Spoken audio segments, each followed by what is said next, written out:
Continuamos con la serie sobre las nuevas direcciones de la psicología afirmativa gay y nos habíamos quedado en el momento en que la homosexualidad sale del catálogo de enfermedades mentales. Os decía que a final de los años 60, principios de los 70 del siglo XX, hay un cambio muy importante. ¿Qué se produce? Bueno, en primer lugar hay una acumulación de evidencia. Ya en el informe Kinsey de 1948 se habían encontrado una serie de datos muy interesantes para entender mejor lo que llamaríamos la prevalencia de la homosexualidad en la población adulta. En ese informe Kinsey encontró que el 37% del total de sus encuestados había tenido al menos una experiencia homosexual que condujera al orgasmo. Es importante entender que en aquella encuesta Kinsey preguntaba sobre conductas, no sobre sentimientos. Lo que define a una persona homosexual es de quién se enamora, hacia quién alberga sentimientos románticos. Otra cosa es que lo descubres porque al principio te atraen más los hombres y lo que sea. Pero lo que define la homosexualidad es que te enamoras de personas de tu mismo sexo. Pero esto lo hemos sabido después, o se ha sabido después, o se ha entendido posteriormente. En aquel momento se preguntaba sobre conductas observables, es decir, ¿en algún momento has hecho tal cosa? Y quien se preguntaba eso, si en algún momento habías tenido una relación sexual con alguien de tu mismo sexo que hubiera conducido al orgasmo. El 37% del total dijo que sí, que al menos en alguna ocasión. Puede haber sido una masturbación, puede haber sido una felación, puede haber sido un coito, no se especificaba, pero el 37%, un porcentaje alto, es un poco más por encima de un tercio de la población, había tenido esas experiencias. Y eso es una prevalencia bastante alta. Pero es que había algo más. Un 10%, nada menos que un 10% de la población de la encuesta que tenía entre 16 y 55 años, se consideraba exclusivamente homosexual en la escala Kinsey, que es una escala donde se valora pues si tus relaciones sexuales han sido predominantemente heterosexuales, predominantemente homosexuales, mayoritariamente heterosexuales, aunque alguna vez homosexual, etcétera, etcétera, etcétera, etcétera. ¿De acuerdo? Es decir, un 10%, el famoso 10% del que siempre se habla, de hombres que participaron en el estudio de Kinsey, se consideraba a sí mismo exclusivamente homosexual o había tenido exclusivamente relaciones con otros hombres. Sigue siendo una prevalencia muy alta para ser una enfermedad. Las enfermedades tienen prevalencias muchísimo más bajas.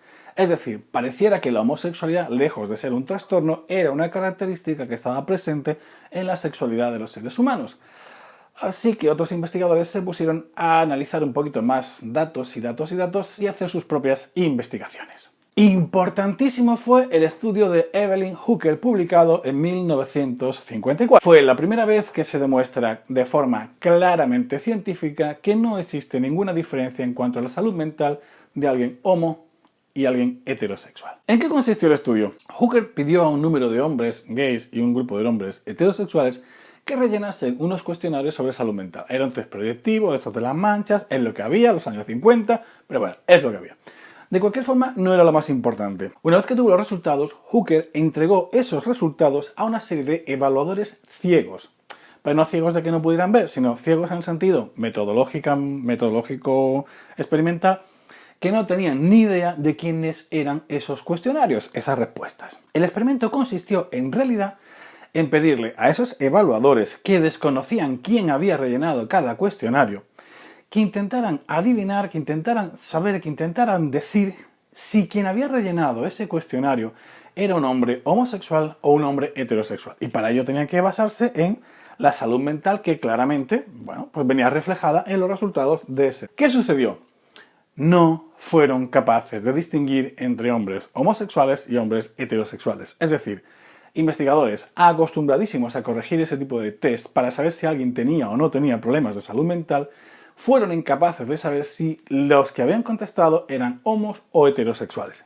Ni idea, demostrando de una forma científica que no existe ninguna diferencia en cuanto a salud mental entre hombres homo y heterosexuales. Esa y otras muchísimas investigaciones se fueron acumulando y cuando se propone la redacción del DSM-3 se pregunta a todo un grupo de expertos si la homosexualidad debería estar o no en el catálogo de enfermedades mentales. Su informe es radicalmente claro: no. La homosexualidad no se puede considerar una enfermedad, ni muchísimo menos. Surgió un debate interesantísimo, en algún momento también bastante sesgado y sobre todo muy ideologizado por parte especialmente de los psicoanalistas, que fueron los que peor llevaban todo este tema. ¡Estáis todos locos! ¡Paloca tú, calva!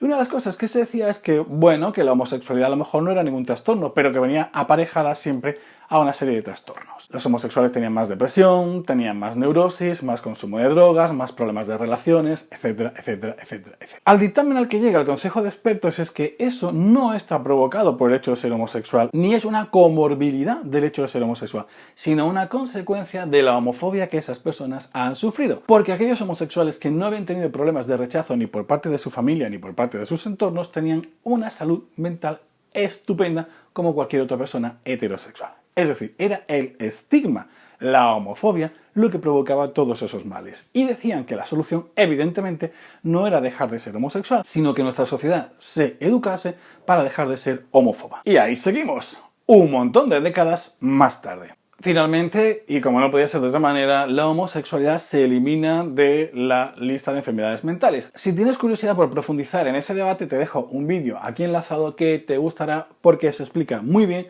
cuál fue todo ese follón que tuvo lugar en las deliberaciones. Y verás que cuando se habla de que se votó, en realidad lo que se había pedido es que se votase a favor o en contra del dictamen del grupo de expertos, porque el grupo de expertos tenía clarísimo que la homosexualidad no debía considerarse en absoluto una enfermedad. Pero bueno, eso lo tienes en el vídeo que te he puesto y está súper interesante que le des un vistacito para ampliar esta información. A partir de que se despatologiza la homosexualidad en 1973, surge la psicología afirmativa gay, y te voy a hablar de ella en el próximo vídeo. No sin antes recordarte que hasta el 17 de mayo de 1990 no se elimina del catálogo de enfermedades de la Organización Mundial de la Salud. Es decir, nosotros en el 73 salimos del DSM, el catálogo de enfermedades mentales de psiquiatras y psicólogos. Y en 1990 salimos del catálogo de enfermedades médicas de la Organización Mundial de la Salud. Por eso el 17 de mayo se celebra cada año el Día Internacional contra la LGTBI-fobia. Pero lo dicho, en el próximo vídeo te cuento de qué va eso de la psicología afirmativa gay.